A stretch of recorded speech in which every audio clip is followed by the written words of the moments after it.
The rain pounded against the pavement, each drop a hollow echo in the silence of the night.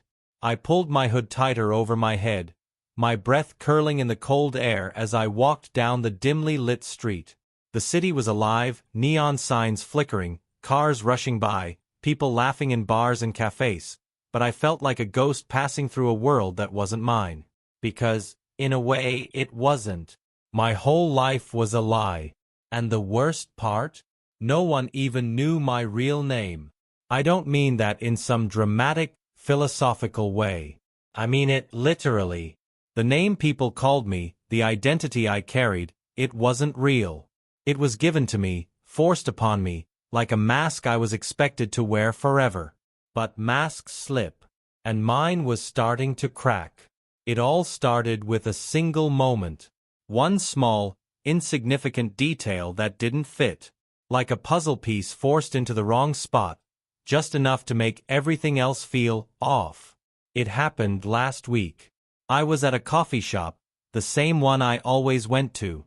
The barista, Mia, smiled as she handed me my usual order. "Here you go, Daniel," she said. That was the name I was used to hearing. Daniel. A name I had answered to my entire life. But then, as I reached for my cup, an older man brushed past me, knocking it from my hand. The coffee spilled across the counter, and Mia gasped, apologizing as she reached for a napkin. The man, flustered, turned to me. And then, it happened. He looked me in the eyes, a strange sort of recognition flickering across his face. "I'm sorry," he muttered, then paused. His brows furrowed, and his voice dropped to a whisper. "Wait, it's you. I thought you were gone." A chill ran down my spine. Gone? What did that mean? Before I could respond, he backed away, shaking his head as if he had seen a ghost. And then, just as quickly as he had appeared, he was gone, vanishing into the crowd outside the cafe. Mia glanced at me, confused. "Do you know him?" she asked. I didn't. At least, I didn't think I did. But something in his voice, the way he said those words, made my stomach turn. I brushed it off, but the feeling didn't go away. That night, as I lay in bed staring at the ceiling, I replayed the moment over and over. Who was that man? Why did he look at me like that? And why did it feel like he knew something I didn't? The next morning, I decided to do something I hadn't done in years. I went through my old belongings.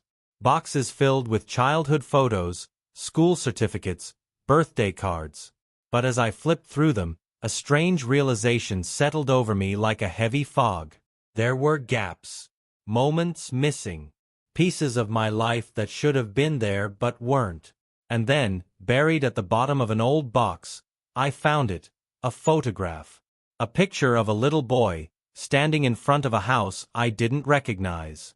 He looked happy, holding a stuffed bear in one hand. And scrawled in faded ink at the bottom of the photo was a name. Not Daniel. A completely different name. A name I had never heard before. My heart pounded. Who was this boy? And why did he look exactly like me? The walls around my so-called life were crumbling, and I had no idea what I was about to uncover. But deep down, I knew one thing for sure. The name I had answered to my whole life wasn't mine, and I was about to find out why. I stared at the photograph, my fingers trembling as I traced the letters at the bottom. The name didn't feel familiar. It didn't stir any forgotten memories or bring back a flood of emotions. It was just there. A name I was supposed to know. A name I should have known my whole life. But I didn't. I swallowed hard, my mind racing. Could it be a mistake? Maybe it was a cousin or some distant relative who just happened to look like me. But the more I stared at the photo, the harder it became to deny the truth staring back at me. That was me in the picture. The same eyes. The same small scar above my left eyebrow, the one I'd had for as long as I could remember. It wasn't just some kid. It was me. But then why didn't I recognize the house? I turned the photo over, hoping for some kind of clue. Faded ink bled into the worn paper, a date barely visible. It was from years ago, long enough that I should have had some memory of it. But my mind was blank. It was as if that part of my life had been erased. I dug deeper into the box, flipping through old papers, but everything else had my name, Daniel, on it. School certificates, birthday cards, even an old hospital bracelet. Everything pointed to the life I had always known. And yet, that single photo told a different story. I needed answers. I grabbed my phone and dialed the only person who could give them to me. My mother picked up on the third ring. "Hey, sweetheart. Everything okay?" Her voice was light, but I could hear the subtle undertone of concern. I hesitated for a moment, my fingers gripping the photo. "Yeah." I just had a question. "About when I was younger." There was a small pause. "Okay," she said carefully. "What about?" I took a deep breath. "I found this old picture. It's of me, I think, but the name on it isn't mine. And the house in the background. I don't recognize it." Silence. It stretched for too long. Uncomfortable. Heavy. Like she was choosing her words carefully. Then she laughed, but it felt forced. "Oh, honey, you're probably just confused. You had a phase when you were little where you wanted to be called something else. Maybe that's what it was." My stomach twisted. She was lying. I didn't know how I knew, but I did. The way her voice had tightened, the way she had hesitated just a second too long. It wasn't the reaction of someone remembering a harmless childhood quirk. It was the reaction of someone hiding something. "That doesn't explain the house," I said. Another pause. "That was a friend's place. We used to visit sometimes. You probably just don't remember." I wanted to believe her. I wanted to take her words at face value and move on. But I couldn't. Something about that picture was important, and she didn't want me to know why. "Mom," I said slowly, "are you sure you're telling me everything?" This time, she didn't answer right away. When she finally spoke, her voice was softer. "Daniel, let it go. Let it go." That was the moment I knew. Something was wrong. This wasn't just some forgotten memory or a mix-up with names. It was bigger than that. My whole life, everything I thought I knew about myself, was starting to feel like a carefully constructed lie. I hung up the phone without saying another word. If she wasn't going to tell me the truth, I'd find it myself. That night, I barely slept. I kept staring at the photo, trying to force my brain to remember something. Anything. But nothing came. It was like my childhood before a certain point had been wiped clean. The next morning, I decided to go back to the coffee shop. Maybe that old man knew something. Maybe he could explain why he thought I was gone. The cafe was crowded, but I barely noticed. My eyes scanned every face, searching for him. But he wasn't there. I ordered a coffee, trying to think. Mia handed me my cup, eyeing me curiously. "You good?" I nodded. "Hey, do you remember that guy from yesterday? The one who bumped into me?" She frowned, thinking. "Yeah, kind of." "Why? Did you see which way he went?" She shook her head. "No, but he looked weirded out, like he'd seen a ghost or something." That's exactly what it felt like. Like I was a ghost of a life I didn't remember. I sat down at the farthest table, my thoughts spiraling. If I couldn't find the man, maybe I could find the house. I pulled up a map on my phone, staring at the streets around my neighborhood. The problem was, I had no idea where to even start. The house in the picture could be anywhere. But then, an idea hit me. The photograph had a date. If I could find out where we lived at that time, maybe I could track it down. I left the cafe in a hurry, my coffee untouched. I needed to see some old records. And I knew exactly where to look. 20 minutes later, I was standing in front of the town's public records office. It was a long shot, but I had to try. Inside, the air smelled like dust and old paper.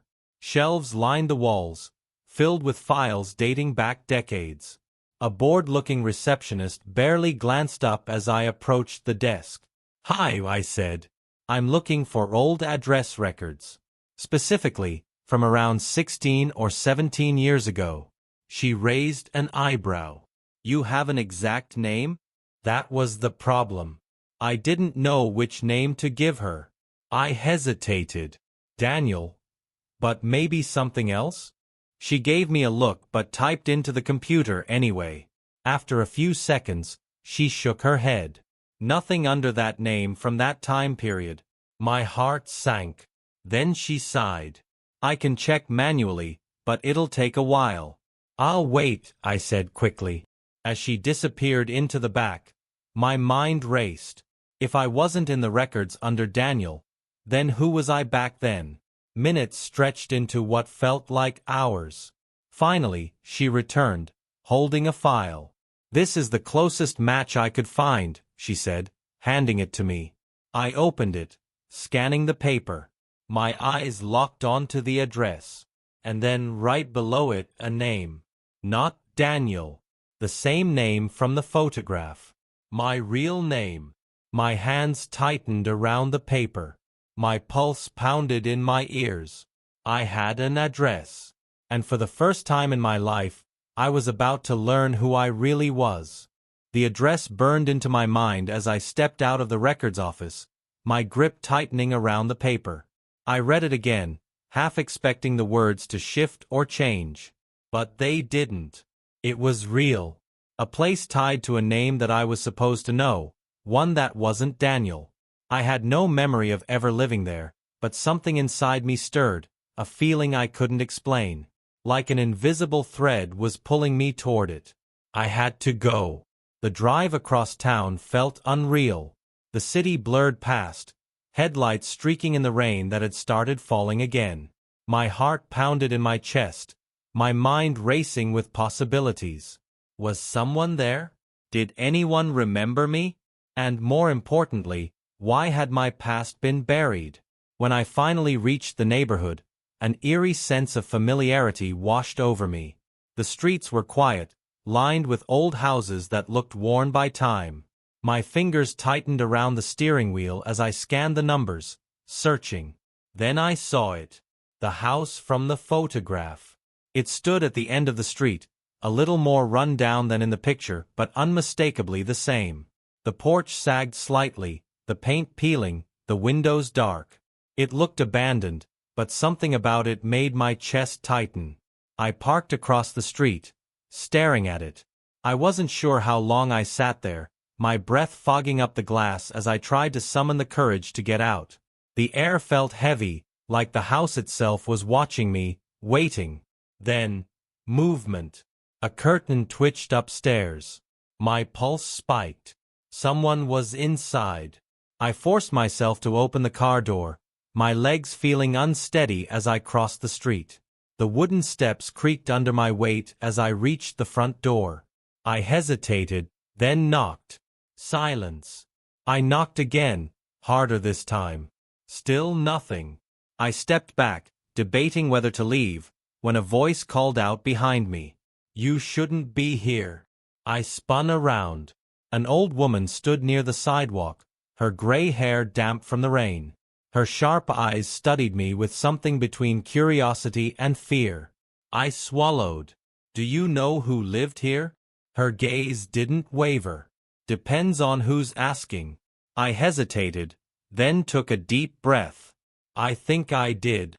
The woman's expression darkened. She glanced toward the house, then back at me. "You need to leave," she said, lowering her voice. "Go home. Forget about this place." A chill crawled down my spine. "Why?"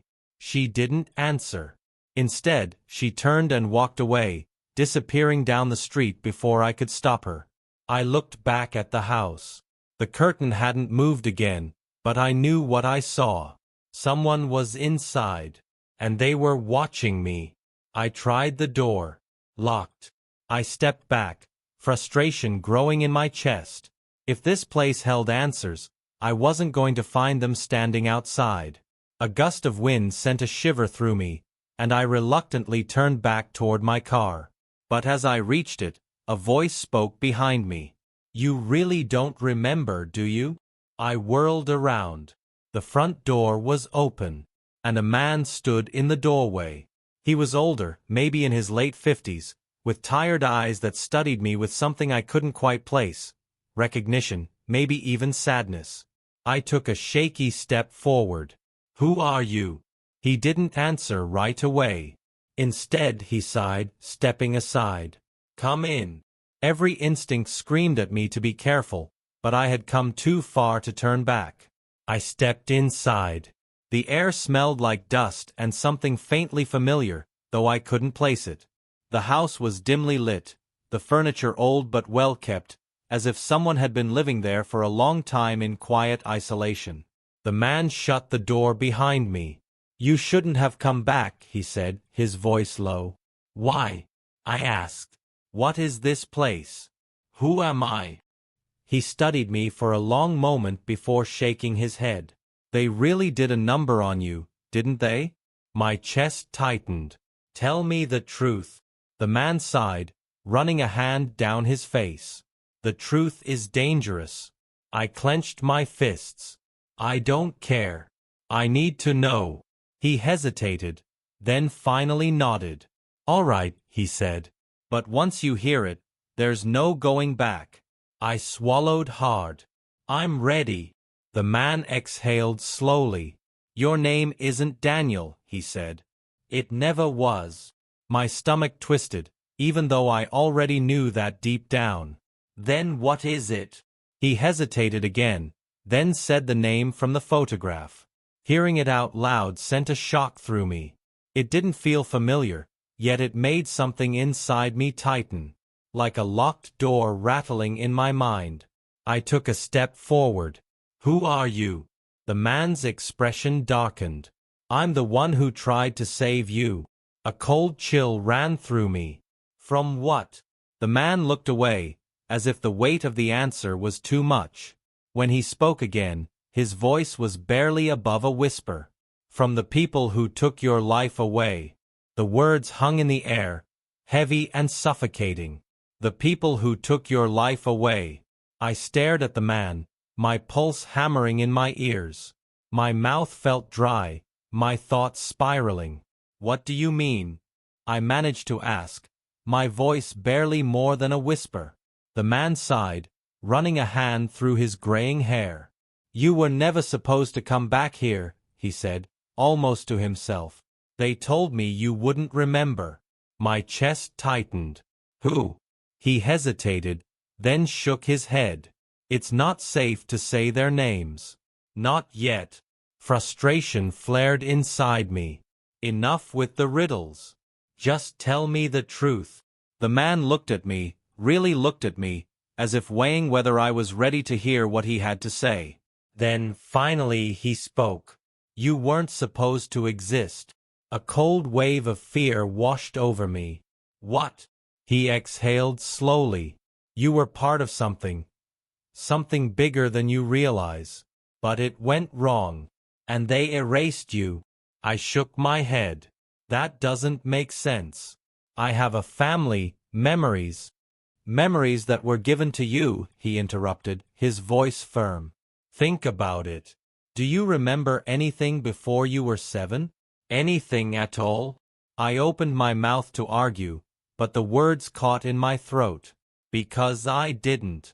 I had vague impressions, feelings, but no clear moments. No birthdays, no first day of school, nothing.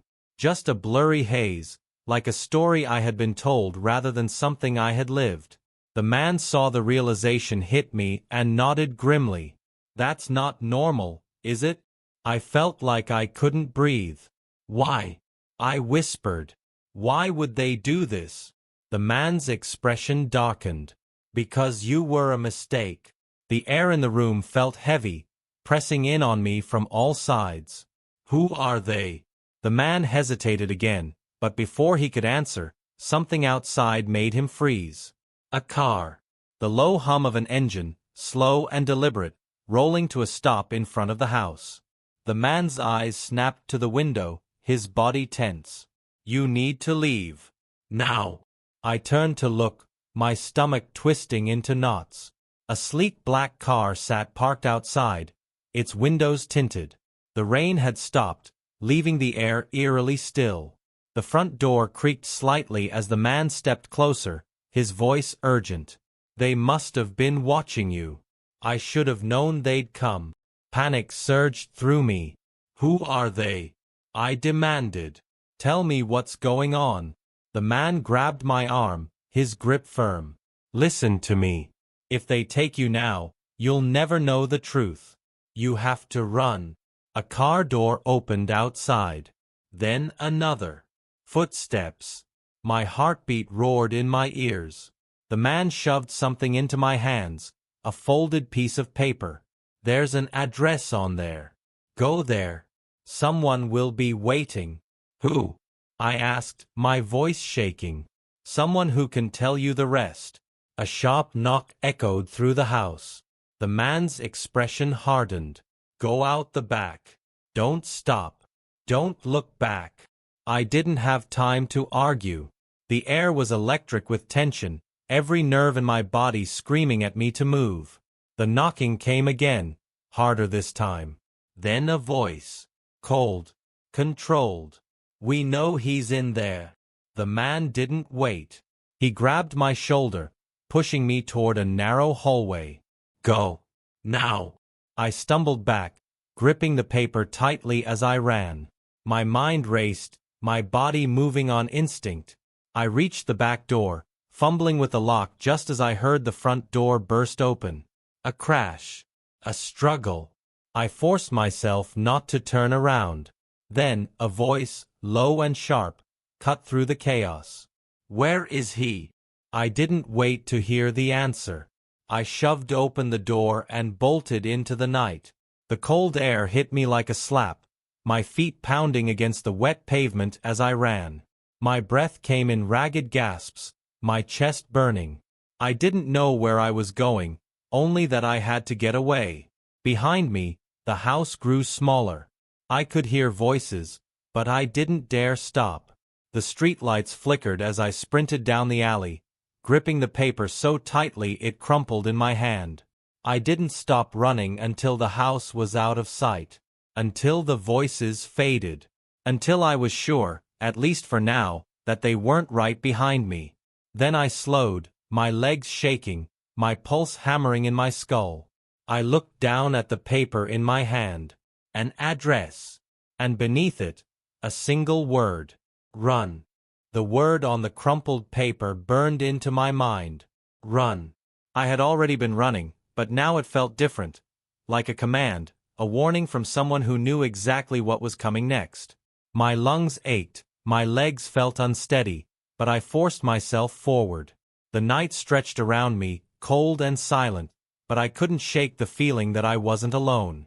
That even in the shadows, someone was watching. I turned a corner and ducked into an alley, pressing my back against the damp brick wall. I needed a second to think, to catch my breath, but my heart pounded against my ribs like it knew time was running out. My fingers shook as I unfolded the paper again, reading the address. It was across the city.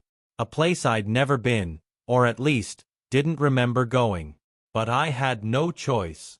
I kept moving, keeping to the dimly lit back streets, my thoughts racing as fast as my feet. Who was waiting for me at the address? What would they tell me? And, most importantly, who were the people hunting me? Then, just as I turned another corner, I heard it. Footsteps. Not mine.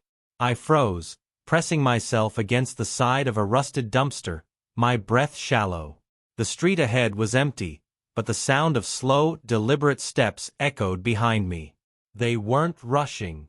They weren't searching. They already knew where I was. I swallowed the rising panic and forced myself to move. I needed to get out of here. Fast. I slipped through another alley, weaving between dark buildings, my mind screaming at me to go faster. Then I saw it, A convenience store at the corner of the street, its fluorescent lights flickering weakly. A distraction. A chance to disappear. I pushed through the glass door, the chime ringing out too loudly. The store was mostly empty, just a bored-looking cashier scrolling on his phone behind the counter. I grabbed a bottle of water from the nearest shelf, trying to act normal as I moved toward the back. Then, in the reflection of the glass cooler door, I saw them. 2 men, dressed in dark clothing, standing just outside the store. Watching. They weren't trying to hide. A cold sweat broke out on my skin. My grip on the water bottle tightened as I forced myself to stay calm. I couldn't run now, not without making it obvious. I walked up to the counter, sliding a crumpled bill across to the cashier. He barely looked at me, punching in the total before handing me the change. I turned, heading toward the exit, my stomach twisting. The men were gone. The street outside was empty. But I knew better. I stepped out, the cool night air hitting my face. My pulse hammered as I walked, trying to keep my pace steady. Then, just as I passed an alleyway, a hand clamped around my wrist. I barely had time to react before I was yanked into the shadows. I fought, twisting, trying to pull away, but the grip was too strong. Panic surged through me, my breath coming in ragged gasps as I was shoved against the brick wall. "Stop struggling," a voice hissed. A woman. I froze, my eyes adjusting to the darkness. She wasn't like the others. Her face was sharp, her dark eyes scanning me with something that wasn't quite hostility, but wasn't trust, either. "You need to come with me," she said, her grip still firm on my wrist. "Who?" My voice was hoarse. "Who are you?" She didn't answer. Instead, she pulled something from her pocket, a folded photograph. She held it up, and my breath caught in my throat. It was me. Not the me I saw in the mirror every morning. Younger. Different. Standing next to people I didn't recognize. And yet, something about it felt real. Something about it felt like home. I looked up at her, my mind spinning. "What is this?" Her jaw tightened. "Proof." "Proof of what?" Her eyes darkened. "That everything you know is a lie." I swallowed hard. "I already know that." "No," she said sharply. "You don't." She took a step closer, lowering her voice. "They didn't just erase your past. They replaced it." My pulse quickened. "What does that mean?" She exhaled, as if debating how much to tell me. Then, finally, she spoke. "You were someone else. Someone important. And they needed you to forget." A chill ran down my spine. "Who?" The sound of tires screeching in the distance made her flinch. She grabbed my arm again, urgency flashing across her face. "There's no time. If you want the truth, you have to trust me." Trust. I wasn't sure I could trust anyone anymore. But then I heard them, footsteps pounding against the pavement, getting closer. And I realized I didn't have a choice. I nodded. "Okay." She didn't waste another second. She pulled me deeper into the alley, disappearing into the night. The night blurred as we ran.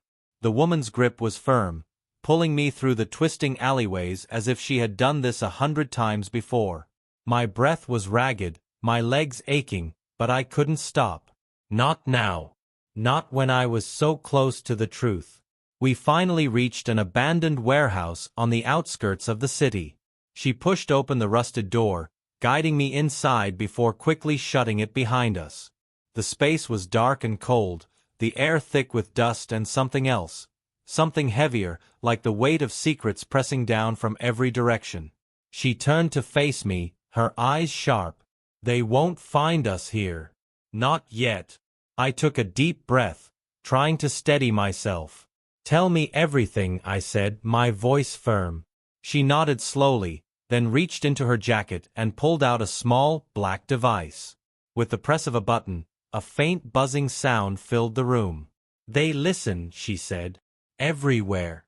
But not now." I swallowed hard. Who are they?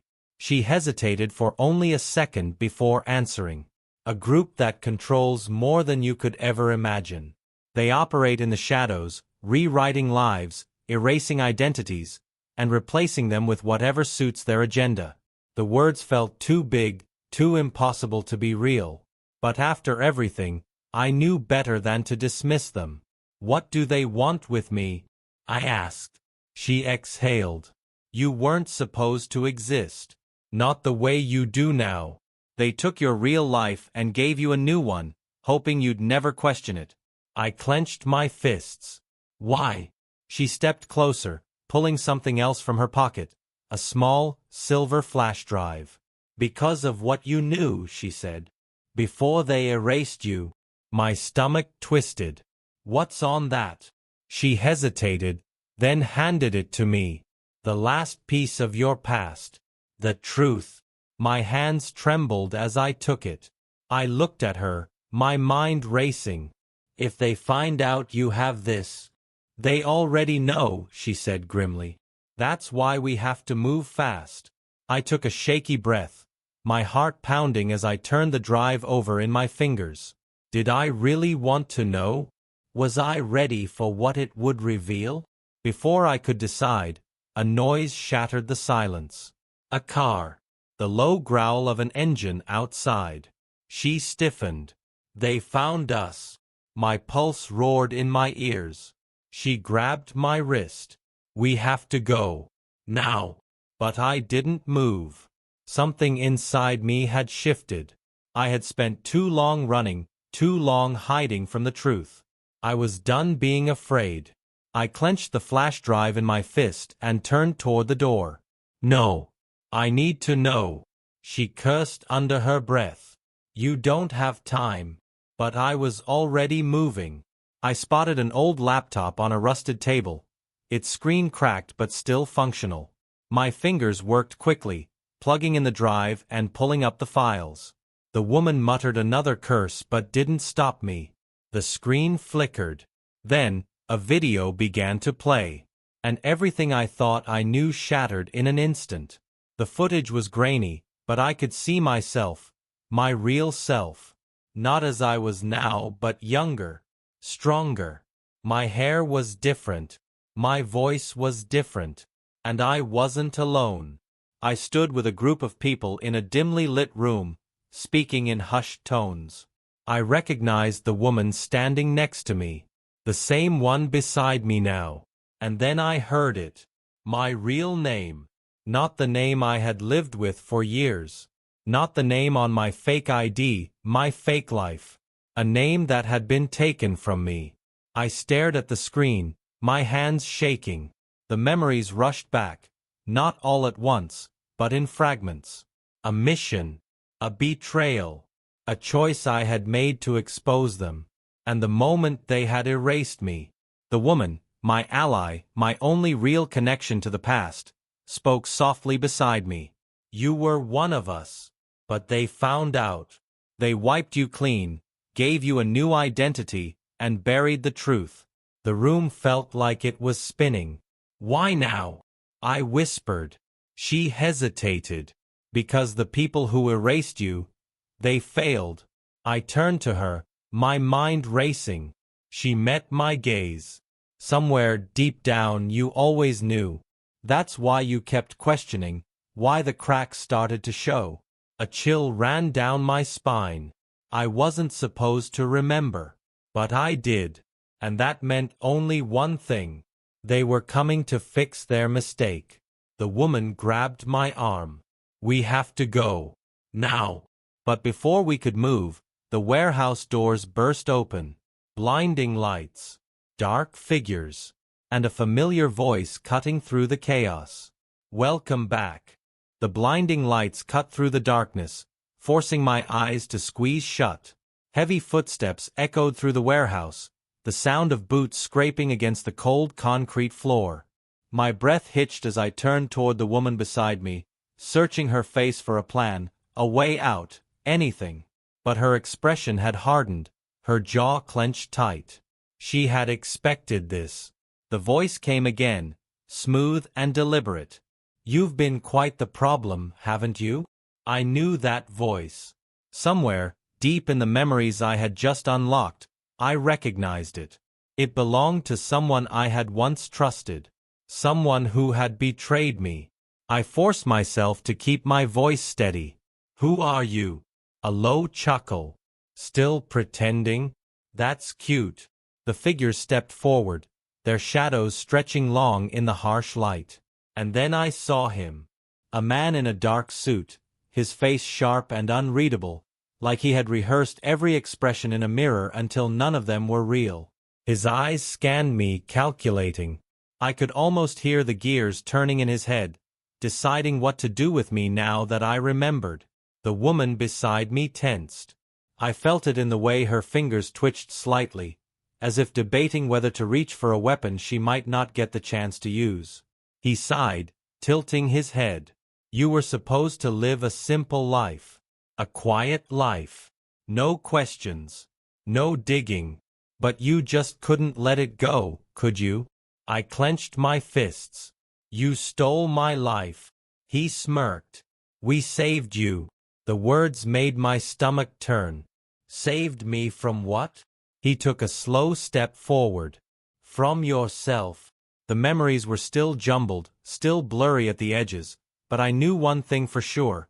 I had been fighting against them before they wiped me clean. I had been a threat. Someone who had seen too much, learned too much. And instead of eliminating me, they had done something worse. They had rewritten me. I swallowed the rage boiling in my chest. "You didn't save me. You erased me." He waved a hand dismissively. "Details."